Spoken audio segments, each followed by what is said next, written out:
The grand ballroom sparkled with festive elegance, its high ceilings adorned with cascading garlands of twinkling lights and deep crimson ribbons.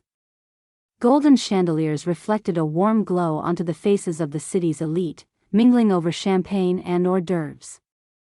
In the heart of it all stood Giselle Whitmore, effortlessly poised in an emerald green gown that seemed tailored to perfection for her tall, graceful frame. She wore a polite smile, her composure immaculate, though the tight clutch of her manicured fingers around her champagne glass betrayed a hint of tension. Giselle had mastered the art of the perfect facade. As the eldest daughter of Harold Whitmore, a man who commanded respect in every room he entered, it was practically a requirement. Yet tonight, like every Christmas season for the past 15 years, the memory of her brother Greg pressed heavily against her. Greg had been the heart of their family, mischievous and kind, the glue that held them together. His disappearance during the holidays left a void no amount of luxury or philanthropy could fill. And though she was expected to host the evening with effortless charm, Giselle couldn't help but feel that the gala only highlighted the distance between the family they pretended to be and the one they truly were. Giselle's mind spun, but for a brief moment, the sight of the watch transported her to a happier time, a Christmas morning years ago when everything felt whole. For years, their Christmases had been filled with warmth and a sense of magic only the two of them truly shared. Greg always knew how to make her laugh, whether it was sneaking an extra cookie when their father wasn't looking or turning carol lyrics into ridiculous rhymes that had them both in stitches. Even when the expectations of being a Whitmore weighed on their young shoulders, Greg had a way of making it all feel lighter. They were a team, a quiet promise between them that no matter what, they'd always look out for each other. But all of that changed 15 years ago. It had been another Christmas Eve, their home alive with guests for the annual gala. Greg had seemed restless that night, not his usual mischievous self. Giselle had noticed him slipping out to the garden, seeking a quiet moment away from the clamor. She'd followed him, but he'd brushed her off, muttering something about needing air. That was the last time she saw him.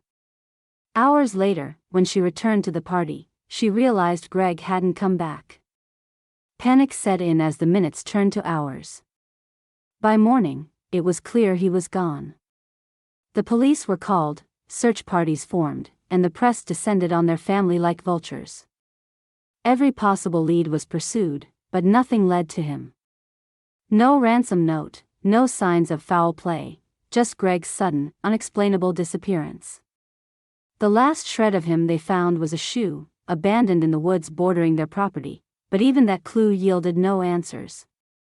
The days after were a haze of confusion and heartache. Giselle remembered her mother crying endlessly, her father barking orders at investigators, and the feeling that everything stable in her world had crumbled. Christmases afterward became somber affairs, stripped of the joy and laughter they once knew. Her mother passed only a year later, some said of a broken heart, though the doctors called it a stroke. Giselle wasn't sure there was much difference. The years that followed were a slow unraveling. Their mother's health declined rapidly after Greg's disappearance, her heartbreak consuming her. She passed away the next Christmas, leaving Giselle to navigate the weight of her grief alone. Her father buried himself in his philanthropic endeavors, his stoic demeanor masking a pain he refused to acknowledge. Giselle was left to play the dutiful daughter, organizing galas, managing public appearances, and pretending her family was still intact. But Christmas had lost its magic. The joy that once defined the season had been replaced with a cold, hollow sense of duty. Though the investigations eventually tapered off, Giselle never truly let go of the hope that Greg was alive. She carried his memory like a quiet ache, her own personal secret, too painful to share. Occasionally, she'd catch herself scanning crowds for a face that matched his, or hearing a laugh that sounded like his. There was always a part of her that wondered, what if he'd just walked away? What if he didn't want to be found? It was a thought she couldn't bear to entertain for long. A waiter brushed past her, offering a tray of sparkling flutes, and Giselle reflexively stepped aside, murmuring a soft thanks. Her father's familiar voice boomed from across the room as he greeted a prominent donor, his laughter resonating over the melodic hum of the string quartet. She glanced at him, his broad frame clad in a crisp black tuxedo, and wondered if he ever allowed himself to grieve the way she did. If he still remembered the way Greg used to sneak extra desserts at these parties or twirl around the Christmas tree until their mother begged him to stop. Giselle, a friend of her father's, approached, drawing her attention with a jovial wave. "You've outdone yourself this year. Truly, the decorations are a triumph." "Thank you," she replied with practiced ease, her smile automatic. The conversation felt distant, her replies mechanical. She made an excuse to step away, weaving through the crowd toward the bar for a moment of quiet. As she sipped her champagne, her eyes wandered to the staff moving gracefully through the crowd. Waiters balanced silver trays of delicate canapés, their steps measured and unobtrusive. One in particular caught her attention, not for his posture or demeanor, but for something far more startling. A glint of gold on his wrist caught the soft glow of the chandelier. The waiter turned slightly, and Giselle's breath hitched. It couldn't be. The watch on his wrist was unmistakable. The thin gold band, the small inscription barely visible beneath the gleaming surface, it was Greg's. Her hand trembled, and she set her glass down abruptly, the stem clinking against the marble countertop. Memories rushed in, vivid and unrelenting. She was 7, Greg 10, and the two of them had woken up before dawn, their giggles muffled as they tiptoed down the grand staircase of the Whitmore estate. The tree stood resplendent in the dim glow of fairy lights, its branches heavy with ornaments collected over the years. Greg had insisted on being the one to open the first gift. It was a race between them, unwrapping ribbons and tearing paper with giddy excitement, their laughter filling the cavernous living room. That was the year their mother had given Greg the watch. She'd knelt beside him, her arms draped around his small shoulders, and explained how special it was, engraved with their family crest, a piece of Whitmore history.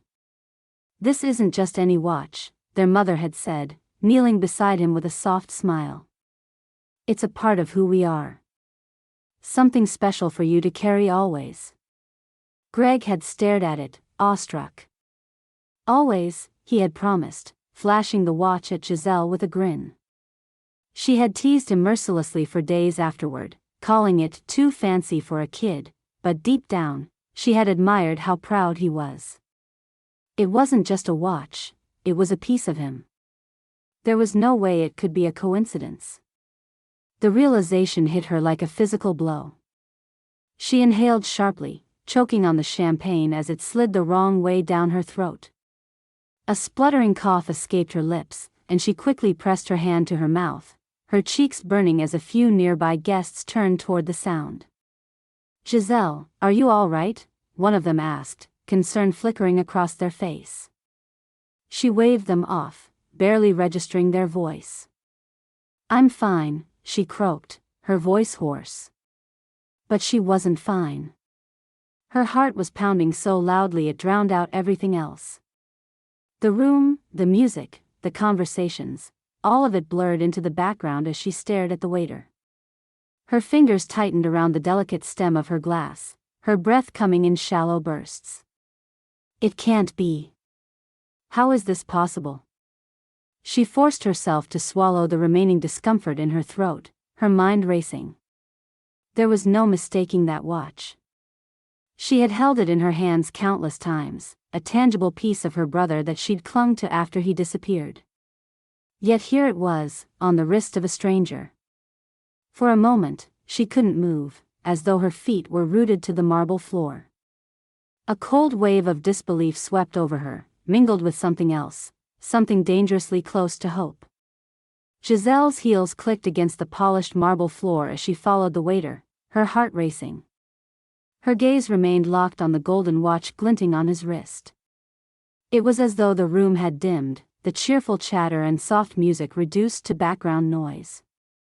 All she could think about was that familiar piece of jewelry, a connection to her brother, long lost but never forgotten. She quickened her pace, catching up just as the waiter paused near the edge of the ballroom to collect empty glasses. "Excuse me," she said, her voice tight with urgency. The young man turned, startled by her sudden presence. He was tall, with sharp features and a look of polite professionalism that faltered under the weight of her intense stare. "Yes, ma'am." Her eyes flicked to his wrist, the watch now partially hidden beneath his shirt cuff. "Where did you get that watch?" she asked, her voice low but firm. The waiter followed her gaze, then instinctively shifted his arm behind his back. "I'm sorry, I don't understand." "That watch," she interrupted, her tone sharper now. "It belonged to my brother. It's unique. One of a kind. I need to know where you got it." The man hesitated, clearly uncomfortable under her scrutiny. He looked around as though seeking an escape, then cleared his throat. "I was given this watch." "It's a gift," he said evenly, though there was a slight quiver in his voice. Giselle wasn't satisfied. "By who?" she pressed, her frustration bubbling to the surface. "This isn't just some random accessory. It has sentimental value. I need you to tell me." "I don't think that's your business," the waiter said abruptly, cutting her off. His polite facade cracked just enough to reveal a flicker of defensiveness. "I don't owe you an explanation." The abruptness of his response stung, but Giselle wasn't backing down. "It is my business," she said, her voice rising just enough to draw attention from nearby guests. "That watch was my brother's. He disappeared 15 years ago. If you know something, anything." "Giselle." Her father's voice boomed from across the room. She froze, turning to see Harold Whitmore striding toward her, his commanding presence immediately silencing the growing whispers around them. His expression was a mix of irritation and concern, the kind of look he reserved for moments when she was stepping out of line, or at least what he considered out of line. "May I ask what's going on here?" Harold addressed her with the practiced calm of a man accustomed to diffusing difficult situations. He glanced briefly at the waiter, who stood stiffly, clearly wishing to be anywhere else. Giselle opened her mouth to explain, but Harold held up a hand, silencing her. "This is neither the time nor the place," he said firmly, his tone low enough to keep their conversation somewhat private but carrying enough authority to make it clear he expected compliance. "But, Dad," she began, her frustration mounting. "No," he said, his voice hardening. "I'm not having this discussion here. You're upsetting our guests." She stared at him in disbelief, her emotions simmering just beneath the surface. "Do you see what he's wearing?" she said, gesturing toward the watch. "It's Greg's. His watch. This isn't a coincidence." Harold sighed heavily, pinching the bridge of his nose. "Giselle, I know you miss your brother. We all do. But this? This is reaching. There are thousands of watches that look similar." "It's not similar," she snapped, her voice louder now. "It's his. You know it is." The tension between them was palpable, drawing even more curious glances from the crowd. Harold noticed and gave the waiter a curt nod. "You're excused," he said dismissively. The young man didn't hesitate, quickly retreating toward the kitchen with his tray in hand. Giselle took a step forward as though to follow, but her father grabbed her arm gently, his grip firm. "Enough," he said in a hushed tone. "This is not how we handle things." "How we handle things?" Giselle repeated, incredulous. He could know something. He could have seen Greg. Harold shook his head, his expression softening just slightly. "It's been 15 years, Giselle. You need to let this go." Her chest tightened at his words, the familiar wall of his detachment slamming down between them. It wasn't the first time he'd dismissed her instincts, but it didn't make it hurt any less. She pulled her arm free and straightened her posture, her voice steely now. "I'm not letting this go." Harold sighed again, his shoulders sagging slightly, but he didn't argue further. Instead, he turned and walked back toward the center of the room, seamlessly rejoining the mingling guests as though nothing had happened. Giselle stood there, her emotions swirling in a chaotic storm of anger, disbelief, and determination. As she watched her father retreat, a faint murmur reached her ears. She turned her head, her eyes narrowing as she caught sight of the same waiter speaking in hushed tones to another staff member near the kitchen door. The words were barely audible over the din of the party, but one phrase stood out: the shelter. Giselle's pulse quickened. A shelter? She didn't catch the rest of the conversation, but it was enough to ignite a spark of curiosity and resolve. If her father wasn't going to support her, she'd pursue the truth herself. This wasn't over, not by a long shot. As the waiter disappeared into the back, she slipped out of the ballroom, her mind already racing with plans. If this man knew something about Greg, she'd find out, even if it meant confronting him again on his own turf. The next morning, Giselle pulled her coat tightly around her as she stepped out of her car, a gust of cold air biting at her cheeks. The shelter sat on a quiet street on the edge of town, its brick facade softened by the faint hum of holiday cheer. A wreath hung on the door, and a few strings of colored lights framed the windows. She had spent the night tossing and turning, her mind racing with questions about the waiter, the watch, and the mention of the shelter. The thought of her brother had felt closer, almost tangible, and the only way to settle her unease was to act. She approached the entrance with a carefully balanced tray of cookies and a few shopping bags filled with winter essentials. It was the perfect pretense, a gesture of holiday goodwill that would let her enter without raising suspicions. The receptionist greeted her warmly, a middle-aged woman with kind eyes and a sweater dotted with tiny reindeer. "Good morning. Are you here to donate?" the woman asked, standing to help Giselle with the bags. "Yes," Giselle replied, her smile polite but purposeful. "I wanted to drop these off and maybe look around. It's such a beautiful season for giving back, isn't it?" The receptionist beamed at her. "It certainly is. Let me show you where to put everything. We're always grateful for donations, especially this time of year." As the receptionist led her inside, Giselle's eyes scanned the room. It was modest but clean, with a few rows of tables and chairs where people gathered, sharing coffee and conversation. A Christmas tree stood in the corner, adorned with mismatched ornaments, and a group of volunteers was arranging boxes of donated goods nearby. Her gaze landed on him. Theo, the waiter from the gala, was leaning against the counter, sorting through a pile of paperwork. He looked different in the light of day, less formal but no less guarded. He glanced up and froze when he saw her, his expression shifting from surprise to thinly veiled suspicion. Giselle thanked the receptionist and walked toward him, her heels clicking softly against the tiled floor. "Theo," she said evenly, her voice cutting through the murmur of the room. His eyes narrowed slightly. "You again." He folded his arms, straightening. "What are you doing here?" "I brought donations," she said, motioning to the bags being unpacked behind her. "And I'd like to talk." Theo sighed, his shoulders tensing. "Look, I told you everything I know. If you're here to push me about the watch again, you're wasting your time."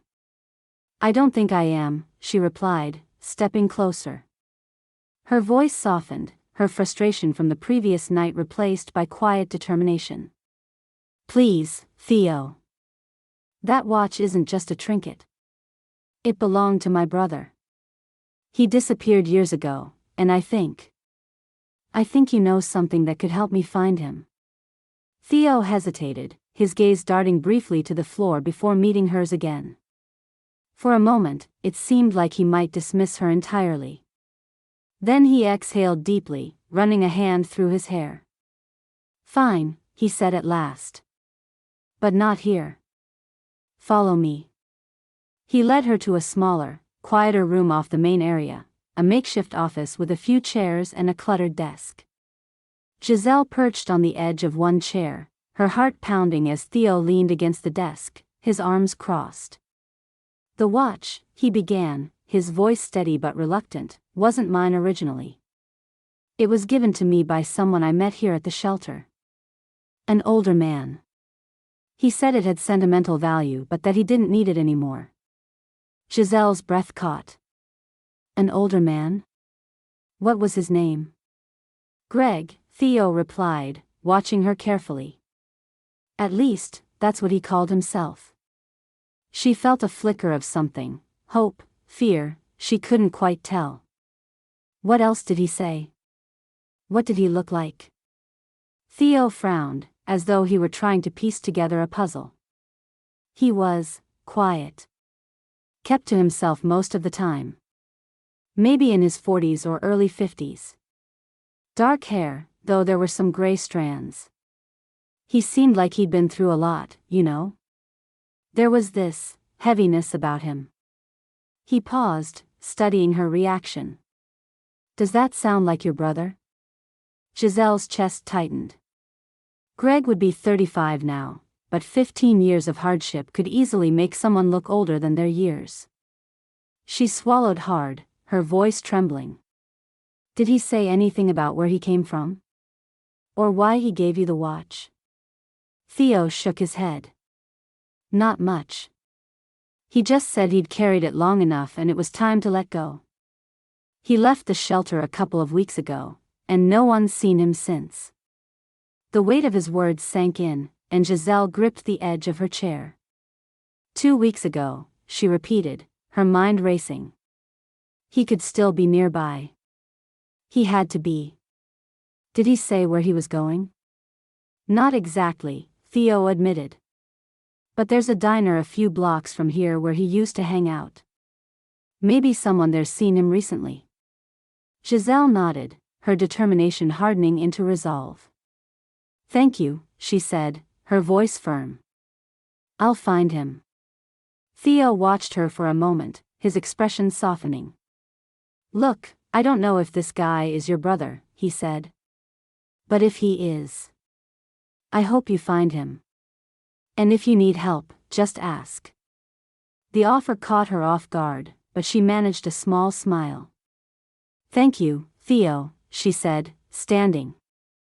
I might take you up on that. As she left the shelter, her breath misting in the cold air, Giselle's thoughts swirled with possibilities. For the first time in years, she felt a spark of real hope. If Greg was Greg, she was closer to finding him than she'd ever been. She would follow every lead, ask every question, and knock on every door if she had to. There was no turning back now. The streets were quieter than Giselle expected as she and Theo walked together, their breath visible in the crisp December air. A light dusting of snow coated the sidewalks, the glow of holiday lights reflecting off the icy ground. Clutching her scarf tighter, Giselle glanced at the diner up ahead, a modest place with a faded sign and a soft flicker of neon in the window. It was their first stop in what she feared could be a long day, but she was determined. Theo, walking beside her, had agreed to help despite his initial wariness, and for that, she was grateful. He used to come here a lot, Theo said, nodding toward the diner. He wasn't exactly chatty, but he'd always sit at the same booth. Corner seat, near the window. Giselle tried to picture it, Greg, older and world-worn, sipping coffee in this little diner.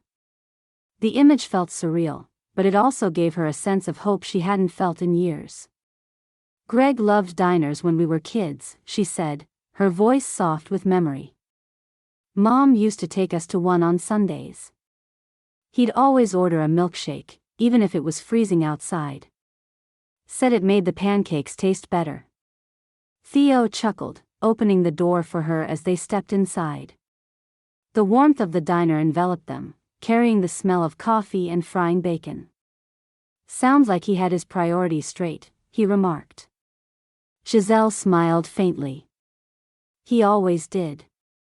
They approached the counter, where a waitress with tired eyes and a friendly smile greeted them.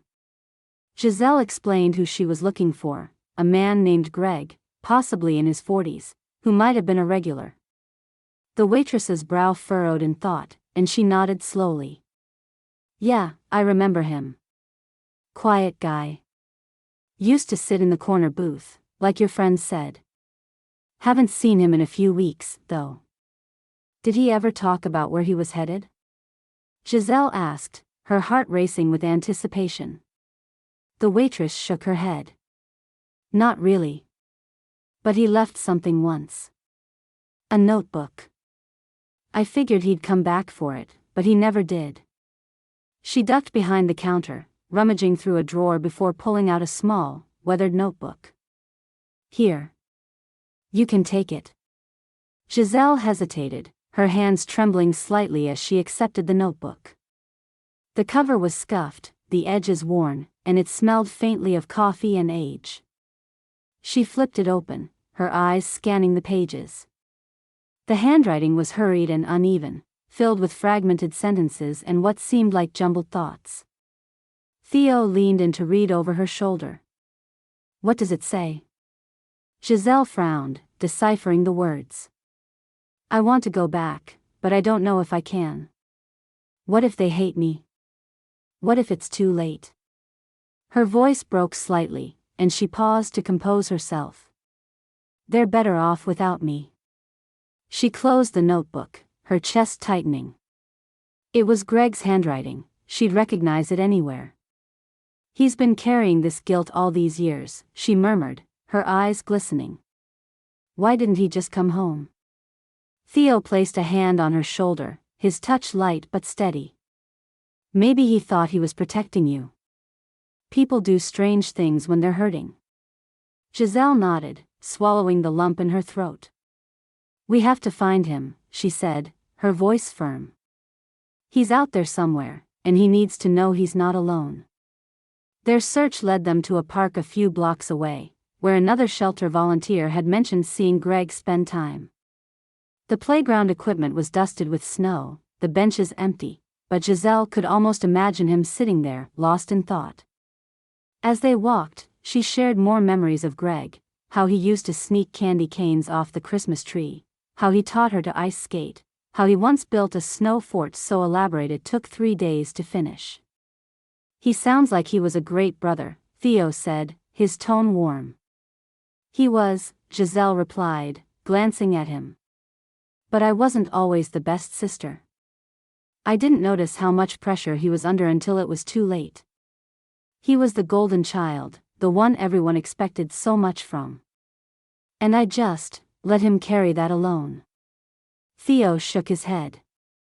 You were kids. You can't blame yourself for what happened. She sighed, her breath clouding in the cold air. I know, but it doesn't make it easier. They continued walking, stopping at another spot where Greg had reportedly been seen, a church steps away from the park. The pastor there remembered him too, a man who came in seeking warmth and sometimes sat quietly in the back during evening services. He seemed burdened, the pastor said, but kind. Like someone who'd been through a lot but didn't want to talk about it. Giselle felt the weight of those words as they left, clutching the notebook tightly. It was clear Greg had been struggling, but the pieces didn't quite fit together. Why had he stayed away so long? Why had he given up the watch? And where had he gone now? As the afternoon wore on, Giselle and Theo found themselves at a small coffee shop, taking a break from the cold. Over steaming cups, they pored over the notebook again, searching for any clues they might have missed. Theo surprised her with how patient and thoughtful he was, pointing out details she might have overlooked and listening intently as she shared more about Greg. You're really close to your family, he observed, leaning back in his chair. I used to be, she admitted. After Greg disappeared, everything changed. My mom was heartbroken, my dad threw himself into work, and I tried to hold everything together. But it was never the same. Theo studied her for a moment. You've got a lot of strength, he said. Most people would have given up by now. Giselle shook her head, her lips curving into a faint smile. It's not strength. It's stubbornness. Greg's out there, and I can't stop until I find him. Theo's expression softened, a flicker of admiration in his eyes. Well, I'm glad you're stubborn. He's lucky to have you fighting for him. The Whitmore estate glowed warmly against the icy backdrop of winter, the expansive home looking as welcoming as ever to anyone passing by. But inside, the atmosphere was anything but calm. Giselle stood in her father's study, her hands gripping the notebook she had carried back from the diner, her chest tightening with frustration. Across from her, Harold Whitmore sat stiffly in his leather chair, his expression unreadable as he listened to her recount her discoveries. She had just finished explaining about the watch, the shelter, and the notebook, yet his silence lingered, heavy and unyielding. "Well?" she asked, her voice sharp as she broke the tense quiet. "Don't you have anything to say?" Harold leaned back, folding his hands together. His brow furrowed, and his voice was low when he finally spoke. "What I have to say, Giselle, is that this is absurd. You're chasing ghosts. This man, this Greg, isn't your brother." Giselle's jaw clenched, anger bubbling beneath the surface. "How can you be so sure? His handwriting matches his watch." "Coincidences," Harold interrupted, his tone growing harder. "Greg is gone, Giselle. We've been through this before. Do you think you're the only one who misses him? The only one who wonders what happened? I can't let you drag yourself, or this family, through that pain again." "I'm not dragging anyone through anything," she shot back, her voice trembling slightly. "I'm trying to find answers. Why are you so determined to stop me?" Harold stood abruptly, his towering frame imposing as he crossed the room to pour himself a drink. "Because it's pointless," he said, his words clipped. "Do you think I didn't spend years searching for him? Do you think I didn't do everything in my power to find him? The world doesn't always give us the answers we want, Giselle. Sometimes we have to move on."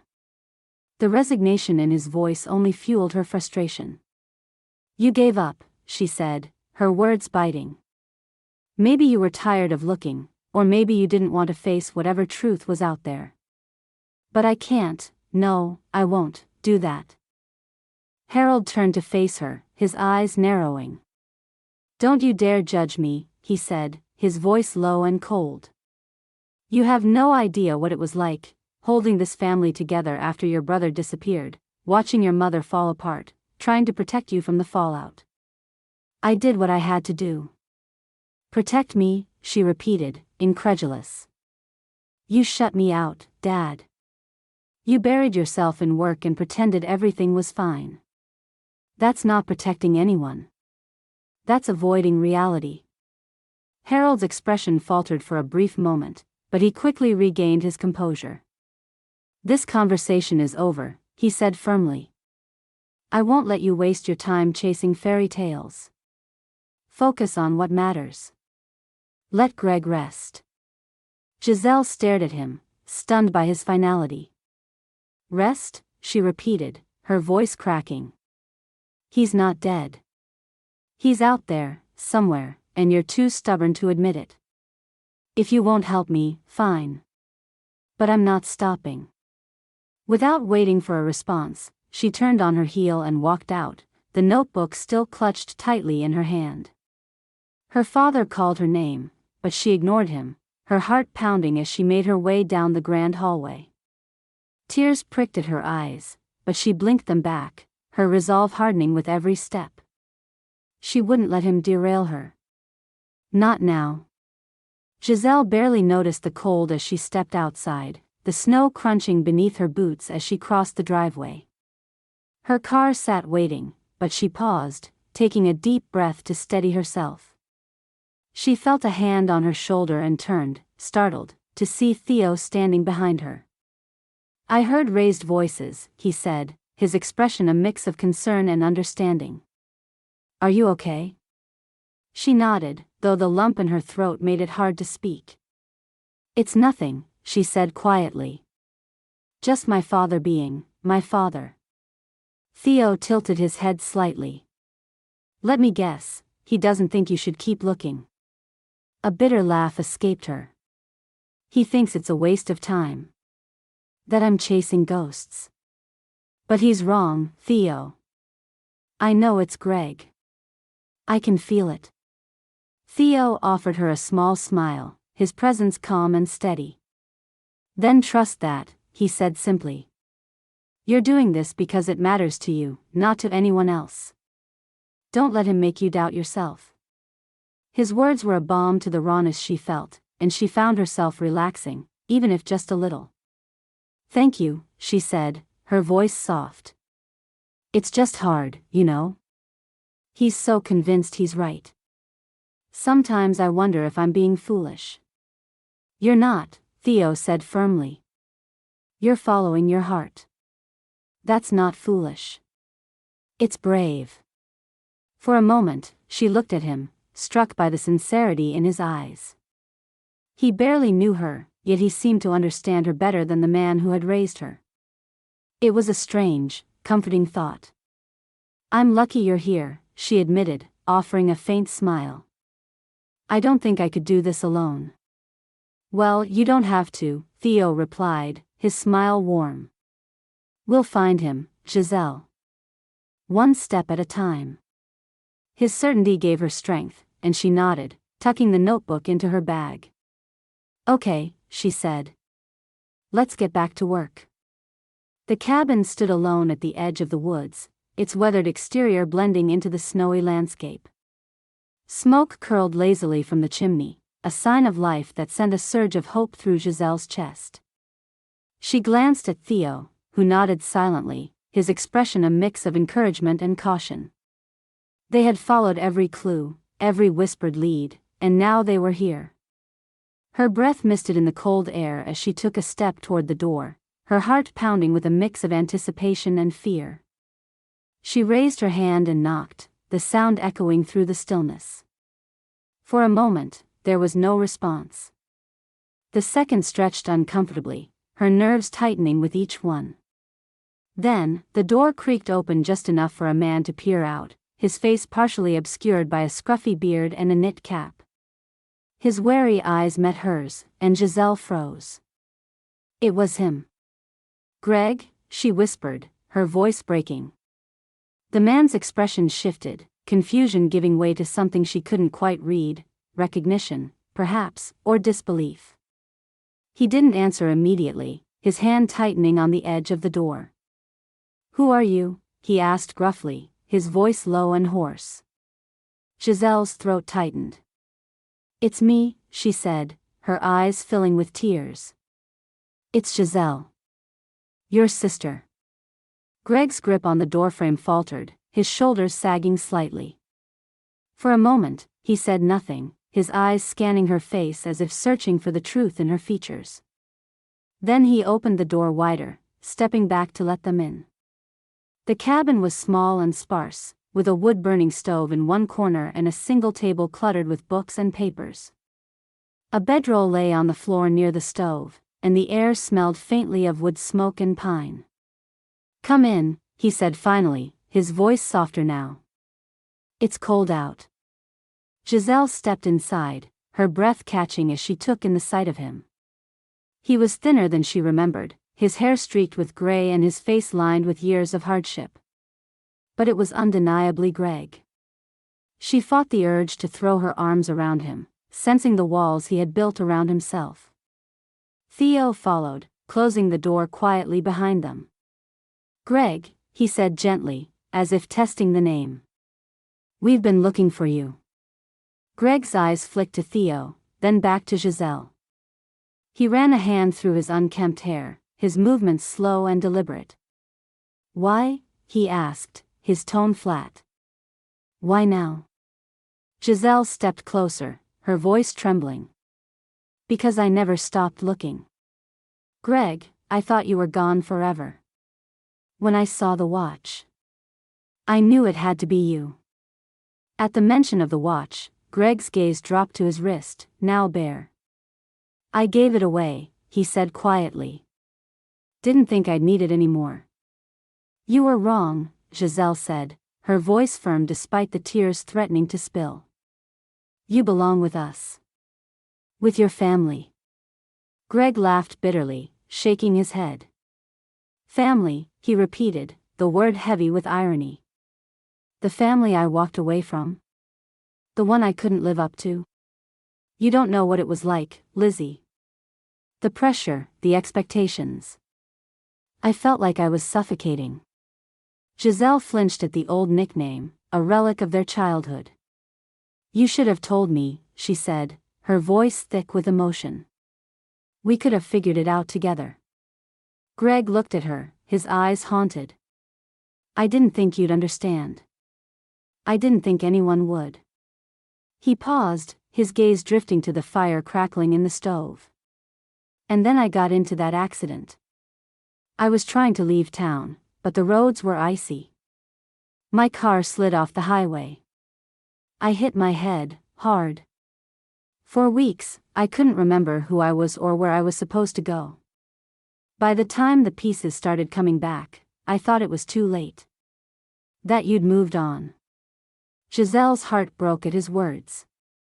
She reached for his hand, her fingers trembling as they brushed against his. We never moved on, she said softly. I never stopped thinking about you, wondering if you were okay. You didn't have to go through this alone. Greg pulled his hand away, his expression guarded. You don't understand, Lizzie. I didn't just leave because of Dad or the accident. I left because I didn't think I belonged. All those galas, the charity events, the expectations, it wasn't me. I couldn't be the perfect son Dad wanted. Giselle's tears spilled over, her voice breaking as she spoke. You didn't have to be perfect. You just had to be you. We missed you, Greg. Every day. Theo, who had been silent until now, stepped forward. She's telling the truth, he said, his voice steady. Giselle's been fighting for you since the moment she found that watch. She wouldn't stop, no matter what anyone said. Greg looked at Theo, then back at Giselle, his defenses softening slightly. Dad wouldn't want me back, he said quietly. Not after all this time. That's not true, Giselle said, her voice firm. He's stubborn, but he loves you. He just doesn't know how to show it. Please, Greg. Come home for Christmas. Let's figure this out together. Greg hesitated, his gaze flickering between her and the fire. For a long moment, the only sound was the crackling of the logs and the faint whistle of the wind outside. Then, finally, he nodded, his voice barely above a whisper. Okay, he said. I'll come. Giselle let out a shaky breath, relief washing over her. She stepped forward, wrapping her arms around him despite his initial resistance. After a moment, he hugged her back, his grip tentative but real. She felt the years of distance between them begin to fade, replaced by the fragile beginnings of something new. As they pulled apart, Greg glanced at Theo. You must be pretty determined to put up with all this, he said, a hint of wry humor in his voice. Theo smiled. She's not someone you say no to. The drive back to the Whitmore estate was quiet, the hum of the car's engine the only sound as snow began to fall lightly, dusting the road ahead. Giselle sat in the passenger seat, glancing over her shoulder every so often at Greg, who was staring out the window, his expression unreadable. His hands rested in his lap, fingers fidgeting slightly, as if he were trying to prepare himself for what was to come. Beside her, Theo drove carefully, the weight of the moment making the air feel heavier than the snowfall outside. Are you sure about this? Greg asked finally, breaking the silence. His voice was low, uncertain. What if I go back and it just doesn't work? What if it's worse than before? Giselle turned to face him, her gaze steady. It's not going to be worse, she said softly. Because this time, we're going to do it differently. We're not the same people we were 15 years ago, Greg. We've all changed. And we need you home.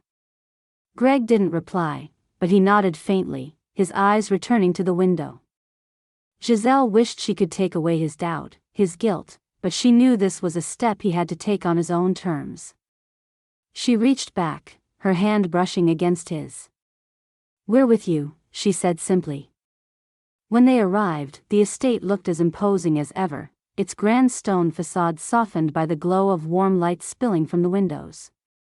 The sight brought a lump to Giselle's throat. For years, she had dreamed of this moment, bringing Greg back here, back where he belonged. But now that it was happening, the reality of it felt almost too fragile to hold. Theo parked the car, and they all stepped out into the cold. Greg lingered by the door, his hesitation palpable. Giselle walked around to him, placing a hand on his arm. "We're just going inside," she said gently. "That's all you have to do for now." He nodded again, and together, they walked toward the front door. Giselle opened it, stepping into the warm glow of the entryway. Harold Whitmore was in the living room, standing by the fireplace, a glass of brandy in his hand. He looked up at the sound of the door, his brow furrowing slightly when he saw Giselle and Theo. But then his eyes landed on Greg, and the glass in his hand wavered slightly. He set it down carefully, his expression shifting from confusion to something deeper, shock, disbelief, and something else Giselle couldn't quite name. For a long moment, no one spoke. "Greg," Harold said finally, his voice barely above a whisper.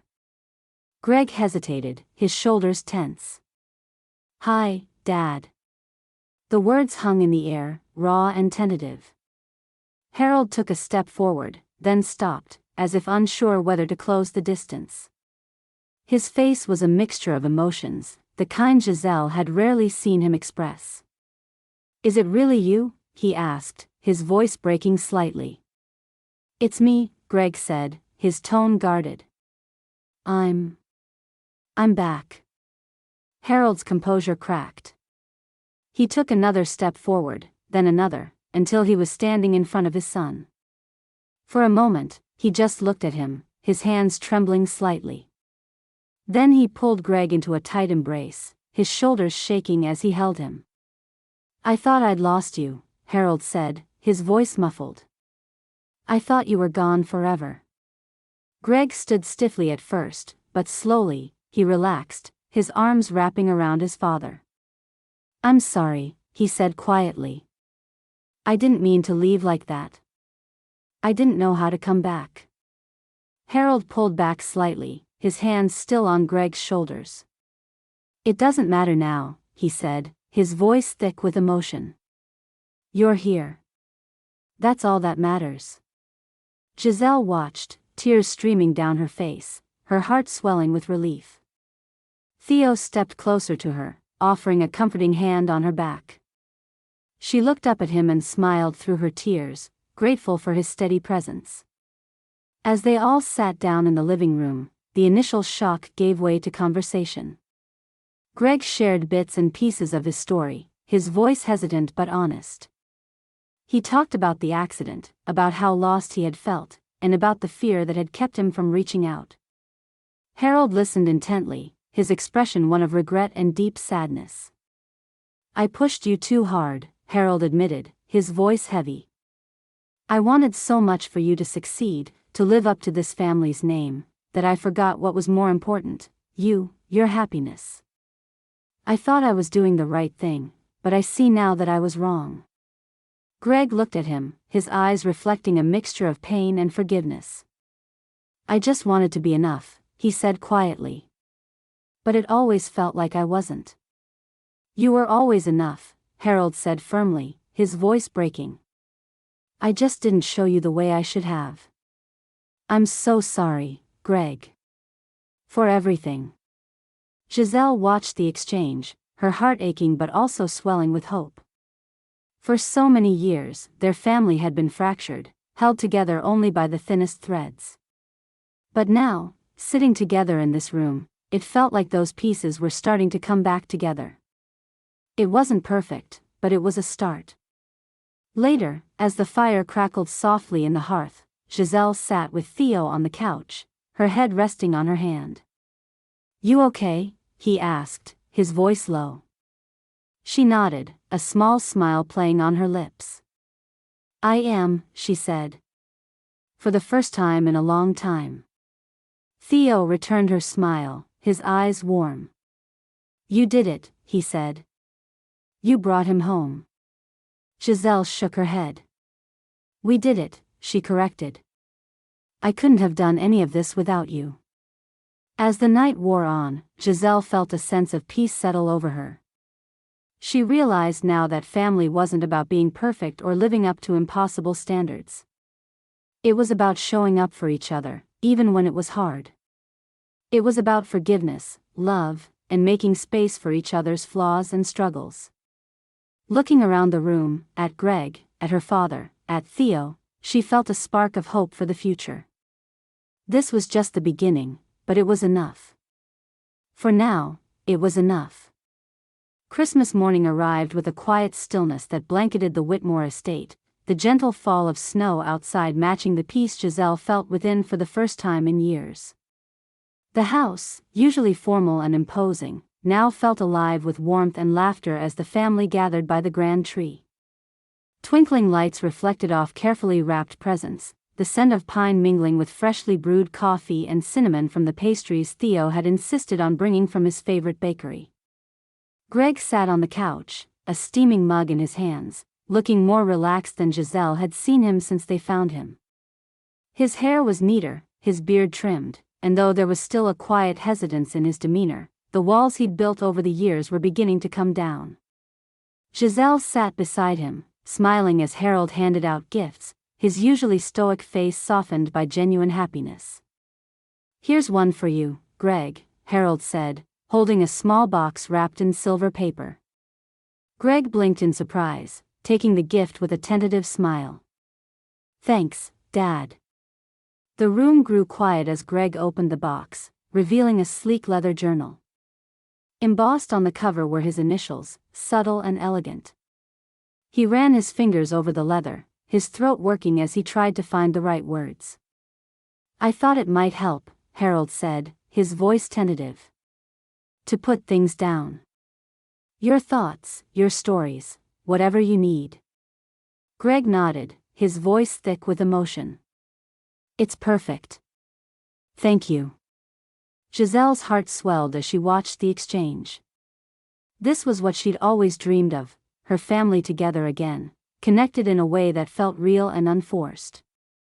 The moment felt fragile, like a snowflake landing softly on her hand, and she wanted to hold on to it as long as possible. As the morning unfolded, the room filled with laughter and conversation. Greg shared snippets of his life over the past 15 years, carefully at first, but with growing confidence as he saw their genuine interest. He talked about the people he'd met, the odd jobs he'd taken, and the quiet moments he spent trying to piece himself back together. I didn't think I'd ever come back, he admitted at one point, his eyes on the fire crackling in the hearth. But now, I'm glad I did. Giselle reached for his hand, squeezing it gently.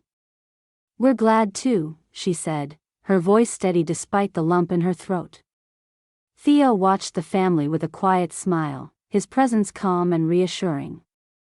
At one point, he joined Giselle in the kitchen to help with a tray of cookies. You're good at this, she said, watching as he expertly arranged the cookies on a platter. He grinned. Years of practice.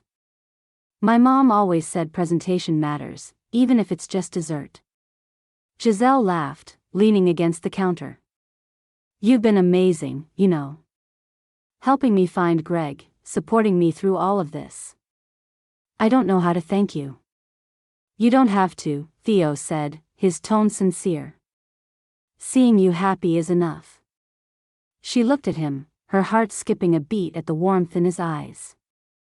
For a moment, the noise of the house faded, and it was just the two of them in the quiet glow of the kitchen. Theo, she began, her voice soft, but before she could say more, her father called from the living room, interrupting the moment. Giselle. Theo. Come join us, we're making plans for dinner. Giselle smiled, the spell broken but the warmth lingering as she and Theo carried the cookies back into the bustling living room. Later that evening, as they sat down to Christmas dinner, Harold raised a glass. I'd like to say something, he began, his voice steady but emotional. This year, I thought I understood what Christmas was about: giving, hosting, helping others. But having Greg back has reminded me of something much more important. Christmas is about family, about the people we love and the connections we build. And it's about finding ways to give back in meaningful ways. He looked at Greg, then at Giselle. In honor of the lessons we've learned this year, I'd like to announce that the Whitmore Foundation will be making a significant contribution to the shelter where Greg spent time. It's clear they're doing incredible work, and we want to ensure they have the resources to continue helping others in need. The room erupted into applause, the decision met with smiles and cheers. Giselle glanced at Greg, who looked genuinely touched. "Thank you," he said quietly, his voice carrying the weight of his gratitude. After dinner, the family gathered around the piano, an old tradition that hadn't happened since Greg disappeared. He surprised everyone by sitting down and playing a familiar tune, his fingers finding the keys with surprising ease. "I didn't know you still played," Giselle said, sitting beside him. "I didn't, for a long time," he admitted. "But some things you never really forget." As he played, Theo leaned against the doorway, watching Giselle with a soft smile. She caught his gaze, her cheeks warming as she realized how much his presence meant to her. When the last notes faded, Greg turned to Giselle and Harold, his expression sincere. "Thank you," he said, his voice steady. "For not giving up on me. For bringing me home." Giselle wrapped an arm around his shoulders, her heart full. "That's what family does," she said simply. The evening ended with everyone gathered near the fire, trading stories and sharing quiet moments of joy. Giselle leaned back in her chair, watching the flicker of the flames and feeling a sense of peace she hadn't known in years. As she glanced at Theo, who was laughing at something Greg had said, she felt a new kind of warmth bloom in her chest. Maybe this Christmas wasn't just about finding her brother. Maybe it was also about finding something new, something she hadn't even realized she was missing. The first few days after Christmas were a whirlwind for Greg, but they were filled with moments that began to tether him back to the world he had left behind. With Giselle and Theo by his side, he ventured into town, reconnecting with places and people he hadn't seen in years. At first, the encounters were tentative: old friends who weren't sure if they should hug him or shake his hand, neighbors who expressed a mixture of joy and curiosity at his return. Greg handled it all with quiet humility, his words thoughtful and careful, but Giselle could see the faint glimmers of the confident, charismatic brother she once knew. One morning, Greg visited the shelter where he had spent so much of his time. The staff greeted him warmly, their kindness a reminder of the refuge he had found in those walls when he needed it most. As he walked through the halls, he spoke with a volunteer sorting coats and a young man organizing donations.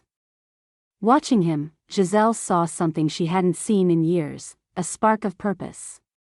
It was in the way he listened intently to their stories and offered ideas for how to make the shelter more welcoming. "I think this is where I'm supposed to be," Greg said later as they sat in the shelter's modest cafeteria, the smell of coffee wafting around them. "Helping here. Giving back. It feels right." Giselle smiled, her heart swelling with pride. "Then let's make it happen," she said. Greg glanced at her, his brow furrowing slightly. "I mean on my own," he clarified. "I don't want to lean on Dad's money or the family name. I want this to be something I build myself." "I get that," Giselle said, nodding. "But what if we find a way to work together? The foundation could partner with the shelter, maybe fund some new programs. It wouldn't be about taking credit, it would be about making a difference." Greg hesitated, considering her words. "You really think Dad would go for that?" "I do," Giselle replied. "He's already committed to supporting the shelter. I think he'd be proud to have you involved, too." Greg didn't respond right away, but there was a hint of a smile on his face, a quiet acknowledgement of the possibilities ahead. As the days passed, the Whitmore family began to forge a new rhythm.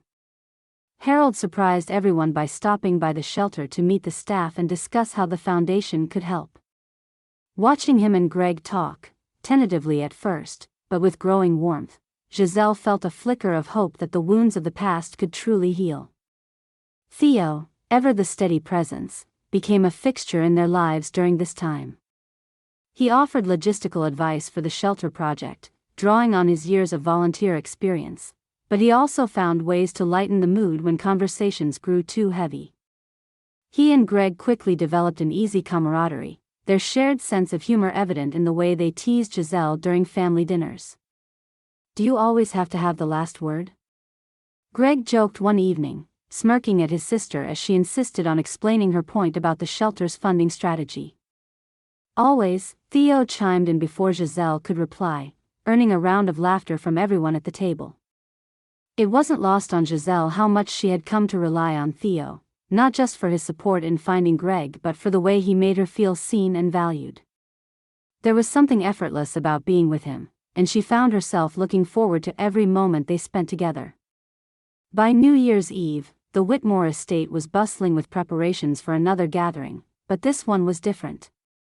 Instead of hosting the city's elite, the Whitmores had invited friends and volunteers from the shelter to celebrate.